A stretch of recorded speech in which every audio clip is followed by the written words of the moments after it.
Good evening or good morning, depending on what part of the world you're joining from.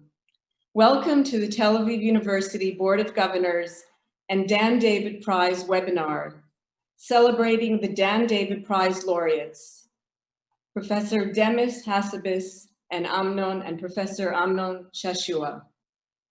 My name is Karen Abraham. I'm the Vice Dean of the Faculty of Medicine at Tel Aviv University, and I will be your moderator tonight. As many of you know, the Dan David Prize is one of the world's most prestigious prizes that awards achievements, which have had an outstanding scientific, technological, or social impact on our world, and we are so honored to host this prize at Tel Aviv University. The prize is given in 3 dimensions: past, present, and future. Today, we are honoring our future time dimension laureates in the field of artificial intelligence. I would like to introduce now the 9th president of Tel Aviv University, Professor Ariel Porat, who also serves as the chairperson of the Dan David Prize. I want to also take this opportunity to congratulate you, Ariel, for being awarded very recently the European Law and Economics Association Award for Lifetime Achievements in Law and Economics. We're so proud of you. The floor is yours. Thank you, Karen. This is nice of you. Well, welcome. The David family, Mrs. Gabi David and Mr. Ariel David, director of the Dan David Foundation, Professor Itamar Rabinovich, chairperson of the Dan David Foundation, Charlotte Hall, director of the Dan David Prize, Professor Karen Avraham, vice dean at the Sackler Faculty of Medicine, students, faculty members, friends of Tel Aviv University from all over the world, and of course, our special guests today. We are delighted to be hosting that webinar with Dr. Demis Hassabis and Professor Amnon Shashua, technological visionaries and laureates of the 2020 Dan David Prize in the field of AI. In usual times, they would have been our guests in Tel Aviv for a weekend of celebrations to honor their selection. Unfortunately, that cannot happen. But today, we have a rare opportunity to get an insider's view of their extraordinary achievements and influence. Now, AI was designated as the Dan David Prize topic in the future time dimension, and this webinar will engage in the promise of artificial intelligence for our lives. I'm not going to surprise you by saying that the future is here. AI and its subfields, such as machine learning and deep learning, are already influencing our daily existence in countless arenas. The increasing presence of AI in our life has its parallel on the Tel Aviv University campus. Currently, we are establishing an interdisciplinary AI and data science center that will coordinate some 50 research teams working on theoretical or applied aspects. We launched a course cluster in machine learning at our Blavatnik School of Computer Science that will ensure that graduates are not only AI literate, but already highly skilled when they enter the job market. At least 15 research projects being conducted right now could have speedy and concrete results, from one being funded by Google for AI-driven public health measures to contain COVID-19 infection, to others in drug design, well-being of the elderly, urban transport, sustainable agriculture, privacy, smart materials, and more. Our AI research push goes hand in hand with the university's priority to increase industry ties and make a great real-world impact. Israel is positioned to become an AI superpower, and I have great confidence that Tel Aviv University can make an immense contribution to this goal. This brings me back to our esteemed Dan David Prize laureates. Dr. Hassabis and Professor Shashua embody exactly what I'm talking about. They are scientist entrepreneurs who combine academic creativity with practical solutions, theoretical know-how with technological innovation.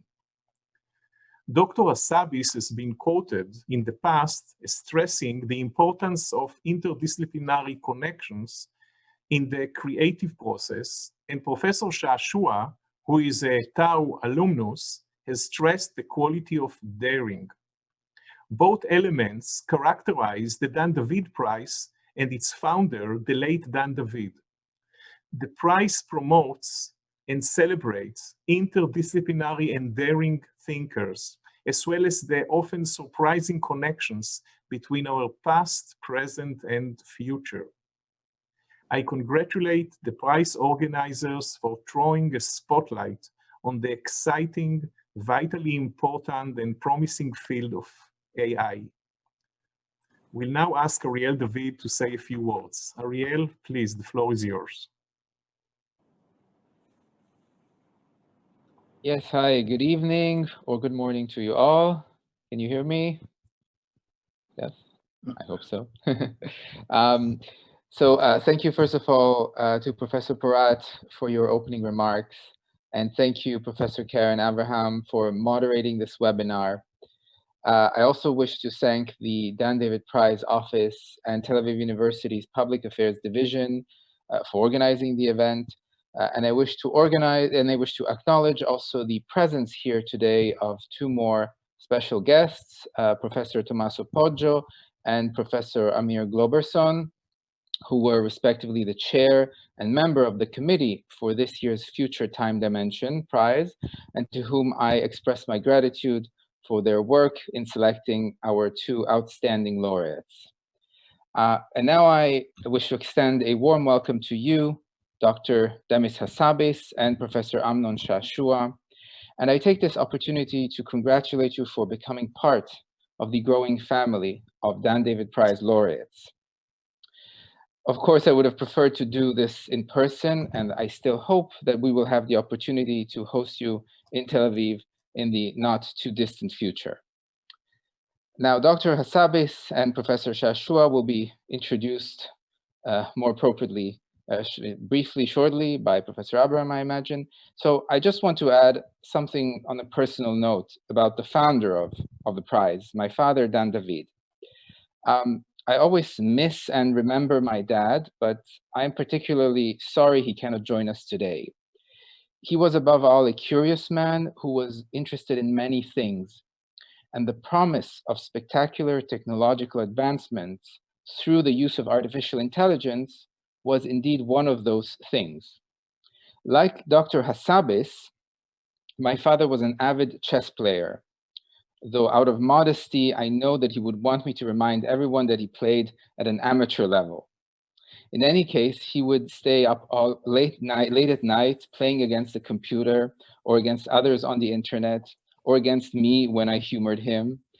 And it was this passion for the royal game, as it is known, that also sparked an interest for the possibilities of AI. I remember us both keenly following the matches that Garry Kasparov played against Deep Blue in the 1990s. And we were so engrossed in this clash of titans that we did not really know whether to root for the human champion, Kasparov, whom my dad deeply admired and whom he would later host here in Israel for a simultaneous match, or whether to support the extraordinary promise represented by that early machine learning computer. So this is why I'm confident that my dad would have loved to be here with us today and learn more about how, over the last few years, that promise has started to be fulfilled, not only in gaming, but in medicine, transportation, communication, and many other fields, thanks in great part to the achievements of Dr. Hassabis and Professor Shashua. So without further ado, I thank you all again for being here with us today. And I hand it over to Professor Abraham so we can hear more about how far we have come and what the future of AI still holds for us. Thank you. Thank you, Ariel. And of course, we can't thank you enough for all the support that you give, all of the work you do as a board member of the Dan David Foundation, and more important, as Dan David's son and everything you've done there. You're so right. He would have just been absolutely enamored with an evening like this. And well, perhaps he's watching us from above. Thank you. You're also a great friend and supporter of Tel Aviv University, so for that we thank you. Okay, so let me tell you all why these exceptional two men have won this prize. Dr. Demis Hassabis was awarded the Dan David Prize for developing systems that learn from experience to be better than humans in mastering highly difficult games, believed for centuries to be one of the pinnacles of human intelligence, and for achieving these and other phenomenal successes by organizing in new ways large teams of researchers at DeepMind, a company that he conceived and co-founded, and that represents a leading example of the promise artificial intelligence holds for humankind. You've also been called an optimist, and I hope we hear a little bit more about that soon, Demis. Professor Amnon Shashua was awarded the prize for developing methods in computer vision, and in particular in systems that assist human drivers and achieve intelligent real-time vision, in the process demonstrating how artificial intelligent technology can make driving safer and save human lives, and for demonstrating, with his co-founding of Mobileye, how to focus research to develop applications that have a positive, lasting impact on society and on the economy. Thank you. So Demis, why don't we start with you? And we're going to have a conversation this evening, if we may. And if I can call you by your first name already. Can you please share with us the trajectory of your career?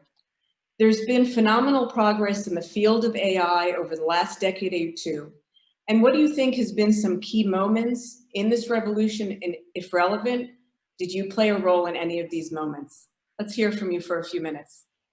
Great. Well, thank you very much. But before I get to that, I'd just like to thank you, Professor Avraham and Professor Porat, and of course, Ariel David and the Dan David Foundation for this huge honor and the prize and organizing this event. It's a shame we can't all be there in person, but I hope that in the not too distant future, we'll be able to do that.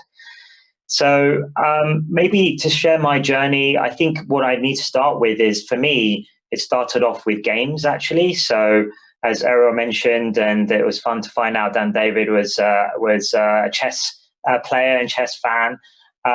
For me, it started with chess, actually. So I started playing when I was 4 years old. My father taught me how to play. And then very quickly, I got very into chess and started representing England in junior chess tournaments. And at that point, I was going to become maybe a professional chess player. And just like we heard from Ariel, I started using chess computers actually as part of my training. And these were very early. I don't know if you all remember that. There were sort of early physical boards that you had to like press buttons on and move the actual physical chess pieces. It sort of seems archaic to remember now, but that's how the first chess computers were. And I think Kasparov had one, and I had his version that was sponsored by him and some other ones. And I remember thinking very early on that this is, you know, how does this work? This sort of physical thing I was using, but then how was the logic working underneath that was helping to train me as a chess player? And then that kind of coincided with a second hobby of mine, I guess, which was learning how to program. And actually that was related to chess too, because with winnings from chess tournaments, I was able to buy my first computer when I was about 8 years old. And my parents know nothing about computers, but they couldn't say anything because in theory it was my prize money that I could spend however I liked. So I remember doing that and then learning how to program. And I just felt from very early on that computers were this magical tool that could almost extend the power of your mind. I was always fascinated, I still am now, by the fact that you can set a job or problem running on your computer, leave it overnight while you go to sleep, and you come back the next day and it's, you know, maybe it's solved the problem for you. I still find that incredibly fascinating, how that is sort of possible and quite magical still. And obviously AI then is the natural extension of that, how to get these incredible devices to be smarter and more helpful. And artificial intelligence is obviously a way to do that. And then ever since then, since I was around 13, 14 years old, I've always known that my career was going to be in AI. And the first places that I pushed that in was in computer games development. And actually, in my gap year between school and going to Cambridge, I wrote a game called Theme Park, which was a very big simulation game. This was in the mid-90s now and sold 10 million copies. And it was one of the first games to have an AI simulation kind of powering the game underneath the gameplay. And the idea of Theme Park was that you designed your own Disneyland, and then lots of little people came into your theme park and played on your rides. And if they enjoyed themselves, you could charge them more money and then build more rides. So there's a kind of economics model under that. And I programmed all the AI for that. And that was my first sort of real close-up experience with powerful AI and what it could do. And when I saw all these players enjoying the game, and they enjoyed it because the AI reacted to how the player played. So everybody had an individual separate experience about how the game unfolded. And I realized how powerful AI could be then if we used it for more important things than just playing games. And then, so that took me then to, I sort of did a PhD in neuroscience, partially to get inspiration from how the brain works and the neuroscience that we know for ideas for new algorithms that maybe mimic how human intelligence works, especially things like learning and memory and imagination, which is what I studied for my PhD. And then finally, that brought me to 2010, where I felt that we were ready to make some really big progress in AI if we could pull all these different ingredients together. And Ariel mentioned Poggio, who I studied with as a postdoc back in 2009. And there was all these different areas sort of floating around that I felt could be pulled together. And if we focus on it, we could make a lot of progress. And that's what we've been doing at DeepMind.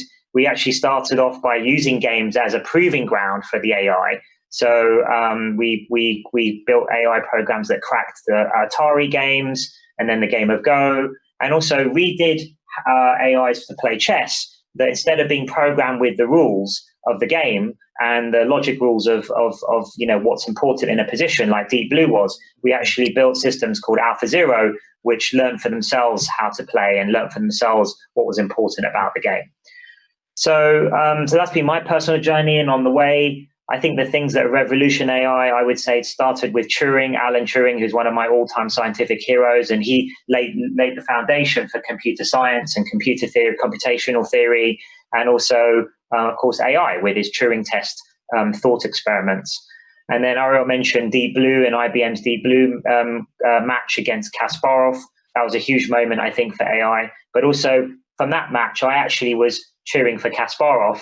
And I came away, actually, even though he lost, I came away more impressed by the power of the human mind than I was with AI, because, of course, Kasparov was competing against Deep Blue, but he was also able to do everything else that humans can do, whereas Deep Blue was a narrow machine, whilst an impressive engineering feat that could only play chess. It couldn't do anything else. It couldn't even play a simpler game, strictly simpler game like tic-tac-toe, right? It would have to be reprogrammed from scratch. So I took that idea with me all the way in my career, and then you can think of what we've done like AlphaGo and AlphaZero as a way to try and overcome those limitations by building a general purpose AI system that, in the case of AlphaZero, can learn any game from scratch. And so that's I would say the key moments for me in terms of the development of AI. Wonderful. Thank you, Demis. Inspiring. So Amnon, if I may call you that, even though it's our first meeting today, can you please share the same with us? Tell us about your career trajectory and about the fact that there has been enormous progress in the field in the last decade or two. What do you think are some of the key moments? And if relevant, have you played a role in those moments? Well, first I joined Demis in expressing my gratitude for the great honor of receiving the Dan David Prize, and for Professor Porat and you, Professor Abrams, for the kind words, and of course, for Ariel David as well. So, my pursuit of AI began with computer vision, kind of the end of the 80s, middle 90s. At the time, there were significant questions, but very few answers, very modest success. Pattern recognition, which today is experiencing a huge success, was far away from anything useful. So the focus, from the academic point of view, the focus shifted to multiple view geometry, understanding motion, understanding how to reconstruct 3D from 2D. That was the focus of my doctoral studies and postdoctoral studies at MIT. And even my first startup, Cognitance, in the mid-90s, was focused on reconstructing 3D from 2D. So somewhere early in the mid-90s, a shift occurred towards data-driven methods. This is known as machine learning, and the spark came from AdaBoost and support vector machines, SVMs. So machine learning brought with it a glimmer of hope that pattern recognition could become useful. Now, my second startup, Mobileye, was founded on that premise. So in 2008, for example, after 8 years of development, we began releasing driving assist products that detect vehicles, traffic signs, pedestrians at high volume and safety critical applications like automatic emergency braking, forward collision warning. In 2010, I co-founded OrCam, the first device performing OCR, optical character recognition, text in the wild, pattern recognition, all in real time for the blind and visually impaired, and that was released in 2013. Now, my academic research during this machine learning period was focused on tensor decomposition techniques for image coding and message passing algorithms for graphical models. All of that in the attempt to model intricate and complex relations among pixels and regions and image and sequence of images. And then from 2012 to 14, the next big transformation occurred. A transformation that created a huge impact on the usability of machine learning. It's a new age of deep network has emerged. Pattern recognition with performance levels exceeding human performance became achievable. So at Mobileye, this was the time we began thinking that autonomous driving can be a realistic pursuit.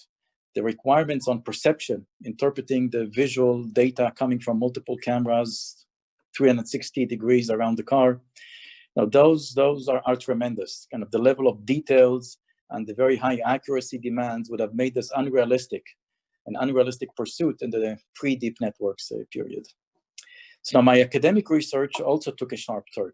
The success of deep networks, they raised a lot of questions. The mystery of what makes them work far exceeded our theoretical understanding. So armed with incredibly talented students, and I would say as a side note that throughout my career, I had a great fortune to be surrounded by great minds, by geniuses, both students and colleagues. So we published a series of papers tackling each mystery one at a time. The first and most interesting is why depth in deep networks matters. Because it is known that a shallow network, if it is wide enough, can represent any function. So why depth matters. Later, we found connections and equivalents of sorts to tensor networks used to model many particle quantum systems and published a number of papers in theoretical physics journals. At OrCam, DeepNets expanded the device to include natural language processing, and we recently solved the cocktail party problem for hearing disabilities. So it's a network that receives video and sound of many people talking and separates the sound only from one speaker. Going back to Mobileye, together with my colleague and CTO of Mobileye, Shai Shalev-Shwartz, Professor Shai Shalev-Shwartz, we embarked on research on reinforcement learning for driving policy and formal models on safety guarantees. The result of that research is at the basis of a worldwide standardization effort for regulatory certainty to enable autonomous driving. Now, more recently, the new frontier of AI is language understanding. New types of deep networks called transformers are creating a revolution with applications ranging from machine translation, reading comprehension, text generation. And my academic research shifted again with papers focusing on NLU, natural language understanding, and deep net architectures that support language. And a year and a half ago, I co-founded AI 21, focusing on the promise of language. We recently launched a text generation product called the WordTune, which is the first step transforming the experience of writing text. Finally, I would like to see AI make an impact in the banking domain. I founded a digital bank in Israel. Today, it has more than 100 employees, very talented employees. And if it all goes well, we will launch towards the end of next year I believe the promise of AI can create wonders to the user experience and help save a lot of money to the public. Thank you. Thank you, Amnon. Wow, it's quite a trajectory. So Demis, if I can turn back to you and ask you a question. I'm intrigued where I'm also an academic, but I have to say that I have not ventured to the other side. But you've done it beautifully. You have a degree in computer science from Cambridge. You have a PhD in cognitive neuroscience, University College London. And one of your major breakthroughs was on imagination and episodic memory, which was listed at that time, if you remember, one of the top 10 breakthroughs of the year by the journal Science. Not to mention the chess that you told us about earlier. So what inspired you to actually channel your academic energy and your entrepreneurship and really fuse them together in the way that you've done so incredibly well? Yeah, thanks. As you say, I've had quite a, I guess you could say, varied or eclectic background, but always with this mission in mind to get as much out of whatever experience I was doing to finally make use of in a company like DeepMind. So although I was doing all these different things, I always had in mind from quite early on, as I explained in the introductory remarks, that a company like DeepMind to go on a big mission of trying to solve AI in this general way was always my end goal. So everything I picked was trying to find the right pieces of information or the right experiences to help ultimately with that.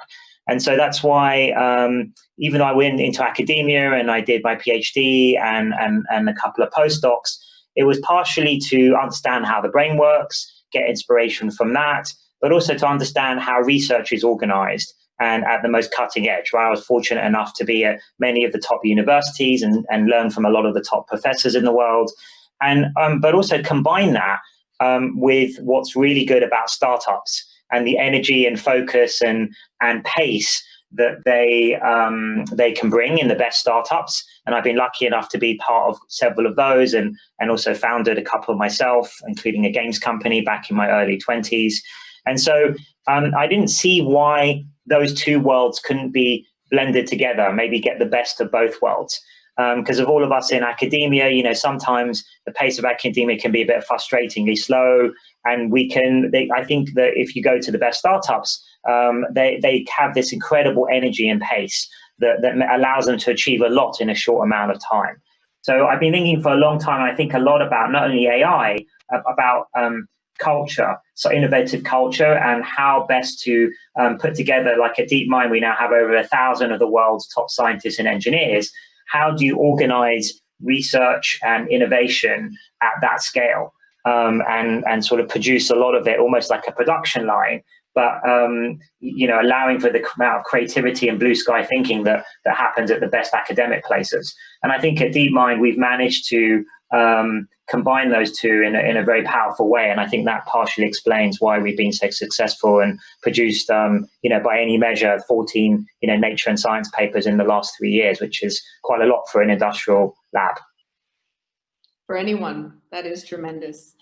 So Amnon, I'm going to switch gears a little. So we talked about the fact that the prize that you have both been awarded is for the future time dimension. And yet, as President Porat said, we're actually here already. But what's the next frontier? Where do you think that AI is going to take us in the next step?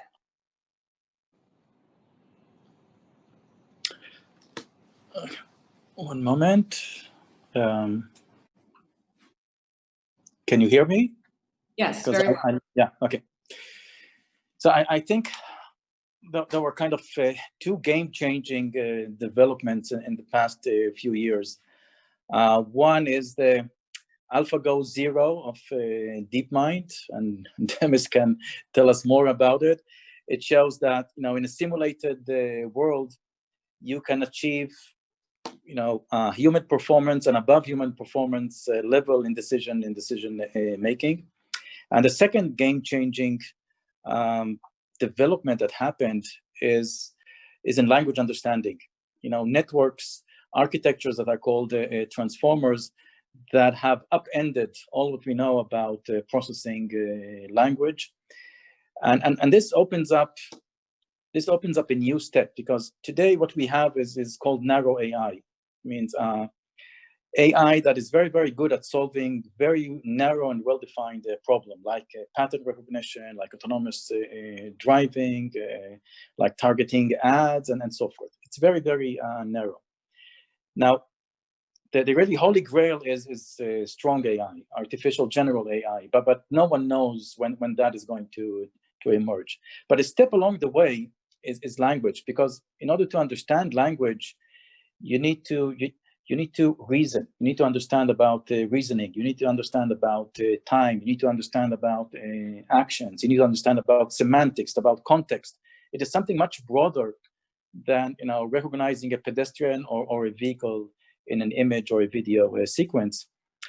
And the past 2 years have shown enormous success with architectures called BERT and GPT-3. They're really creating magic. A few years ago, the kind of success we see today would be considered science fiction. So I believe that not AGI, but broad AI, something in between, which is really based on language understanding, is really around the corner, and it's going to happen in the next few years. Wonderful. So if you had a question for Demis, what would you actually ask him? Well, Demis is active also in biology, in neuroscience, and AI and neuroscience. Sometimes they mix, sometimes they do not. And Demis has a really mature kind of roadmap on bringing AI and neuroscience together. I'd like to hear more about it. Demis, the floor is yours. Thanks, Amnon. Yes, I mean, I agree with what Amnon said. And I think for me, my passion has always been actually to build AI so that it can help accelerate scientific discovery. That was my original reason for working on AI, as I would like to, like all of us as scientists on this call, we are trying to understand better the world around us, right? And help make a positive impact with that understanding. But there are so many complex things now, systems that we would like to understand, from economics to climate to biology, which are sort of far beyond what you can normally describe with mathematical equations, which was good for physics and things like that. And so those complex systems, some of which are bound, bordering on chaotic, and the brain could be another one of those systems. How do we make sense of those? And I think this is where AI can come in as an incredibly useful general purpose tool that could potentially be applied and used by researchers in all those domains to help them make sense of all the amount of data that those areas produce and find the insights and the structure in that data, to help us, facilitate us sort of making further breakthroughs and understanding in those key areas. And when Amnon asked about neuroscience, for me, that was one of the unique things about DeepMind is if we're trying to build general artificial intelligence, as opposed to this kind of narrow AI that we saw with Deep Blue, and it's sort of traditionally how AI has been done with logic networks and things, then what better example to use than the human brain? Because the brain is the only existence we know of in the universe that exhibits general intelligence in this way that we would like. So it felt to me like there are probably going to be it will turn out that there might be many ways to build general intelligence, but one of the only data points we have currently is the human mind. So it felt to me like it would make a lot of sense to spend quite a lot of time studying what we know about the mind and the brain, and seeing if we can extract some general principles that could be carried over to AI. Now, the key thing is not to try, what I'm not saying is reverse engineering the brain, because firstly, we don't know enough about the brain. Like, there's obviously unknown mysteries about the human mind that maybe AI can eventually help with. But secondly, the brain is obviously a carbon-based system, if you like, our minds, and there's no reason to think why an in silico system like computers would necessarily have to implement algorithms the same way, right? So, for example, we use Monte Carlo tree search as a very key algorithm in AlphaGo, the program that Amnon mentioned that we use to beat the world's best player at Go. And it's clear that the human mind cannot do Monte Carlo tree search. It would just be, there's too much tree search to do. But that doesn't mean that it can't be a valuable tool for building general intelligence. So we don't limit ourselves to what the human brain can do, but we try and take inspiration from it for algorithms. And the key thing is to kind of think of the right level of abstraction in which to look at the brain. And what I call it is I call that level of abstraction systems level neuroscience. So we're not really interested in the low level implementation details of neurons and ion channels and so on, which a lot of neuroscientists obviously would care about. What we're interested in is algorithms, architectures, and representations that the brain uses, and general principles that we can maybe carry over to inspire us with AI. And one of those biggest principles which was key to everything we did at DeepMind, is reinforcement learning, as Amnon's mentioned, which is a way for that all animals use actually. So in humans, it's the dopamine system and our dopamine neurons that do this, that learns from trial and error, and you reinforce basically the actions that led to reward. So it's a kind of reward-based learning system. And one of the big things we did at DeepMind was combine reinforcement learning with deep learning to allow reinforcement learning to scale to very large problems.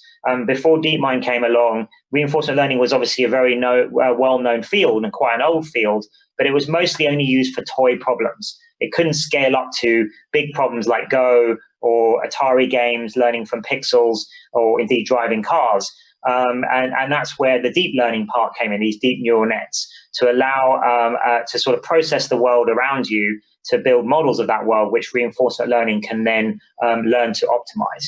So this kind of technique is called deep reinforcement learning now. That field is quite key to a lot of the new advances in AI. Thank you, Demis. So Amnon, so Demis just mentioned cars, so I can't resist, I have to ask you, because it's something that you, as the main developer of autonomous driving in Israel, can you predict when we'll actually become dependent on such driving? Do you anticipate a future where we're going to give up on human drivers, or are we still all going to have a choice? I think I'm muted. Do you hear me, or? We can hear you. We can hear you. You can hear me, okay. So I believe that it will come in phases. You know, the first phase is ride-hailing or ride-sharing. So when we're talking about robo-taxis that would replace public transport, like buses or Uber and Lyft type of ride-hailing, that will start 2022. And we are very confident in this date. We have a joint venture that is targeting 2022 in Israel, starting in Tel Aviv and Jerusalem, and then later expanding. End of 2022, we're moving to France and South Korea, even the Arab Emirates, United Arab Emirates as well, and then later states in the US. So 2022 sounds like a sweet spot in terms of timing, where you can start seeing robo-taxis. At first, it could be in the hundreds or thousands, and later it could expand. It would expand more. We see 2025 as the date in which a consumer-level autonomous car can be available. It's a matter of cost and geographic scalability, and also regulatory certainty that needs to expand. And somewhere of the cost of a few thousands of dollars, which can translate to a feature to the driver of, say, $10,000, is realistic in the 2020-25 timeframe.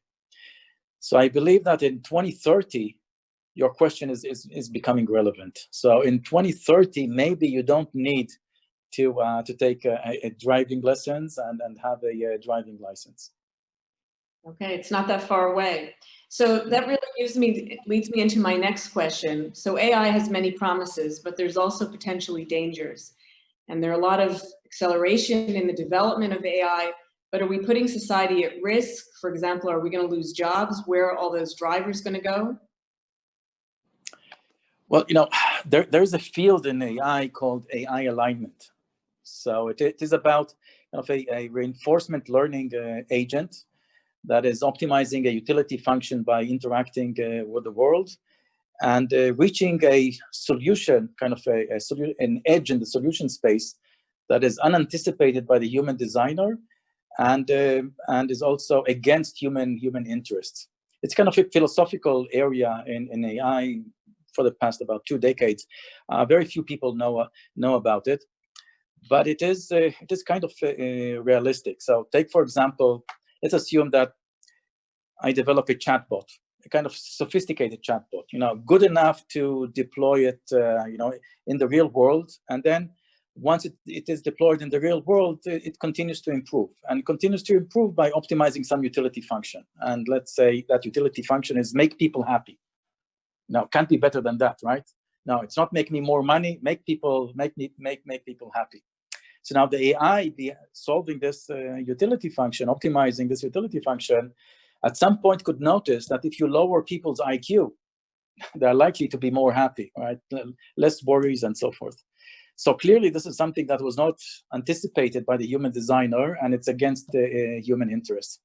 So this is kind of a toy example. We wrote, my colleague, Professor Shai Schwartz, and myself, a few months ago, we wrote a paper showing that, doing a formal study on AI alignment and showing that we don't need to wait for an AGI complete agent. We don't need to wait for a super intelligence machine, for a super machine intelligence. Actually, with today's AI technology, you can reach quite troubling AI alignment problems. So I believe there are dangers, and it's a matter of society to understand more and start regulating some parts of the AI development. So that was actually a really good background into the next question I'm going to ask. That's coming from one of our guests tonight. And Demis, let me Demis, point it to you. So what are the limitations of AI? What about emotionability, intuition? What can the brain do that AI won't be able to do? You talked earlier about how we're a lot broader in what we can do and AI is a lot narrower. Of course, now as we move into the broad AI that Amnon talked about, we might be going away from that. But is there still going to be things that only we can do? I think for the next, several decades, probably, I think the answer would be clearly yes. Certainly in the question, things like emotions, human interaction, the type of services, all of that is not really replaceable by AIs, because a lot of it is partly to do with the social contact, right, with another human being or a group of humans. And so it's hard to see how that will be different. Having said that, I would be quite hesitant to say, on a theoretical level at least, that anything is, the brain does X and there's no way computers can do X. Because in the past, when people have thought that, that's always turned out, in fact, not to be the case once we fully understood what that X is. And I'll give in the question that there's also intuition was one of the questions. And actually, intuition for a long time was, well, firstly, how do you define intuition, human intuition? And secondly, it was thought for a long time to be something that was unique to humans. And the way I define intuition, at least operationally, and this doesn't necessarily mean it covers all of our thoughts about it, is that it's information and knowledge that you have, and you've obviously picked it up through experience about the world, right? There's no other way you could have got that intuition. But the thing that's confusing about intuition and intuitive knowledge is that it doesn't seem consciously accessible to us. So if I was to ask you, can you write out a list of logic rules for how you ride a bike or how you swim, or something that you do sort of intuitively, right? Very difficult for you to do that and write it out in a kind of list of if-then rules that maybe a computer could execute. And that's why historically, those sorts of tasks, sensory motor tasks, actually vision was one of those until recently, are pretty hard to write AI programs for directly. But it turns out that it isn't some kind of magical knowledge that you have. It's actually mimicable by AI systems as long as they learn those for themselves, those patterns and that intuitive knowledge directly from experience too, in the way that humans do. And our best example of that was how we built our Go program, AlphaGo. One of the reasons why Go, why is it that, you know, Deep Blue effectively beat the world chess champion in 1997? Why did it take more than 20 more years for an AI system to be able to beat the world champion in Go? And Go, firstly, it's a more complex game than chess, but the most important thing is a very different type of game. It's almost like it's considered an art form in China and Korea and Japan, and it's more of an artistic game. And if you ask top Go players how they've decided to make a move, they'll tell you it just felt right. Right. Whereas if you ask a top chess player, they'll never give you the answer. They'll give you a list of, you know, I did this because I was expecting Y to happen. It might be wrong, but they usually have an explicit plan. So it turns out that the systems that we built, like Deep Blue for chess, don't work for intuitive problems like Go. And then what we showed with AlphaGo was that you could build a self-learning system that, through its own experience, in this case with AlphaGo, it just played it against itself millions of times and incrementally improved itself through its own trial and error process. It eventually built up what we would regard as intuition about the game, and in fact was able to come up with brand new moves that no human had ever thought of before, that turned out to be very beautiful and very effective. So, and that what's exciting about that is that gives me, makes me very excited about the potential for these AI systems to go beyond the knowledge that we have and we're able to do. If you think about narrow AI systems, they're going to be constrained by what the human programmers know how to express mathematically, right? So there's always if you're thinking about applying AI to branches of science to discover new things, it's not really going to be possible with a narrow AI system, a logic system, because you're only going to get out of it what you put in. Whereas a learning system, if you expose it to enough data, enough experience, some of it can be synthetic data, then potentially it might find some pattern or structure that you, even as the human designers of that system, did not know about. And that could lead to some great new advances, I think. So something that I have to mention while we still have some more time is that both of you talked about social interaction. Both of you have been very much involved in dealing with the issues that we're having with the pandemic. So Demis, you have actually developed a system called AlphaFold, where you predict the structure of proteins based solely on the genetic sequences. I've actually downloaded and read the paper. It was just published in Nature, January 2020, not too long ago. We're actually hoping to apply to our studies in deafness. But you're actually using this to apply it towards SARS-CoV-2. So how is this going to impact the pandemic? How will it help? Yeah, I think so. As you mentioned, we part of our mission is applying AI to scientific problems, biology being and healthcare being two of the biggest areas we would like to have a big impact on. AlphaFold is our first big proof of concept system that you can take these ideas we've developed and tested on games. And then obviously the ultimate goal wasn't to win games. It was to build general algorithms that could then be transferred to make real world impact on important domains like biology and medicine. And AlphaFold is our first example of that. We have some big announcements about that later on this year. And COVID actually, unfortunately, came a little bit early, I would say, for the AI community to really help with. We did release open source the structures of the proteins that were involved in SARS, and some of the science community used that. But I think in future, if unfortunately something like that were to occur again, say in 3, 4, 5 years' time, which might be possible, then I would fully expect AI to play a big part in drug discovery, understanding the structure of the virus or the proteins involved, and then helping design chemical compounds that would bind to that. So the idea would be to use these kinds of systems, and we're planning to do this with future versions of AlphaFold, to help accelerate the drug discovery process. And then eventually go up the hierarchy of biology and understand cells and bigger cohorts of systems and sort of understand the mechanisms of life using AI systems that will allow us to make quicker advances in these areas. Thank you. Amnon, I can't resist asking you, because of course we're very proud of all of your accomplishments and your being a Dan David laureate, but you did start your academic career at Tel Aviv University. So how did this develop your computer vision and machine learning? Did it help set you for the future? Well, a good scientist, needs to understand how to proper abstract problems. Sometimes if you abstract a problem properly, the solution becomes very, very easy. And this requires training and rigor and also discipline, and it must start early on. And this is something that I really learned during my undergraduate studies at Tel Aviv University. The math training there was very, very rigorous. Math courses that at the time I thought were useless, like representation theory, later in my career were very, very useful.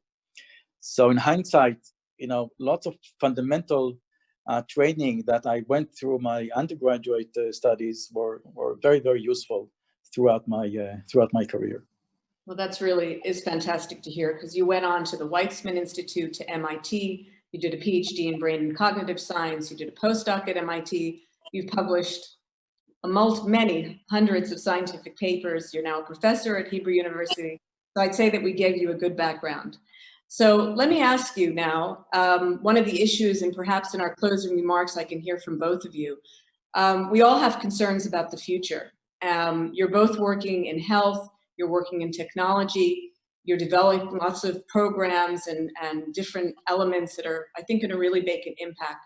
But what about the ethical aspect? Who's going to regulate all of the AI that's happening? How are we going to protect, in the end, the people? Can we hear from you, Demis? Yeah, so this is a question that everybody's wrestling with in the research domain. Just like with any powerful new technology, and AI is no different in this, I think that the technology itself is neutral. It depends on how we as a society and as human beings decide to deploy it to make sure that it's for the benefit of everyone and those benefits are kind of equally spread. So I think there's a whole bunch of different questions. There's questions on near term about things like fairness and bias and interpretability of these systems that are really important when we're discussing kind of the deployment question of products that have AI in them. So I think there is a good place where governments might need to look at existing regulations in areas like healthcare or transport or whatever, and make sure that they're updated to deal with this new wave of AI systems, just like they had to do with mobile and internet in the previous generation. So I think there's a standard path for that, but that is very important that we do. Then the next questions that come are some of the ones that Amnon mentioned already about more far future technological issues around controllability and safety and alignment of these more general AI systems. So as they become more general and more powerful and be able to do things like language understanding and so on, then there's these sort of bigger, more philosophical questions that have to be addressed that could be really vital and potentially in some cases existential. And then after all of that, and I have confidence in human ingenuity to overcome those, and find solutions to those problems. I think we need a lot more great researchers working in that area. So maybe that's a call out to any young researchers on listening in, that this is a huge area that I think is going to become more and more important, that we need top mathematicians and machine learners and physicists looking at. Traditionally speaking, although it's been around that field for a couple of decades, it's been a little bit of a neglected area, I would say. It's sort of not regarded quite as hot, maybe, as building the algorithms, when in fact it may turn out to be the most important part is understanding how we can safeguard and control those algorithms. And then the final part, which maybe is the most difficult of all, is the governance question on top of that, about who should use it and decide how it gets used, and how do we want to share that internationally, and should there be international norms? And in the current environment, geopolitical environment, where things seem to be fragmenting rather than unifying, I think that might end up being the hardest part of getting AI right. Amnon, you're dealing with the ethical aspects as well in the work that you're doing. What would you tell us about that? Well, yeah, technology is moving much, much faster than regulators could catch up. Now, this puts a lot of weight on us scientists to be disciplined. Our first encounter with ethical issues was through our development of autonomous cars, and 3 years ago we came to the conclusion, that the biggest issue that we are facing is not technology, is regulation, because you're putting a machine on the road that could kill people. It will save lots of lives, but it can also kill people. How do you regulate something like this? And we told ourselves that if we wait until regulatory bodies will come with solutions, we will wait forever, because there is a degree of technological understanding that only we scientists can make that progress, and then teach regulators about what we came up with. So we published a paper 3 years ago about how to decouple safety from comfort when you're talking about driving policy. Driving policy is all the decision making and merging into traffic, all what we learn when we are taking driving lessons.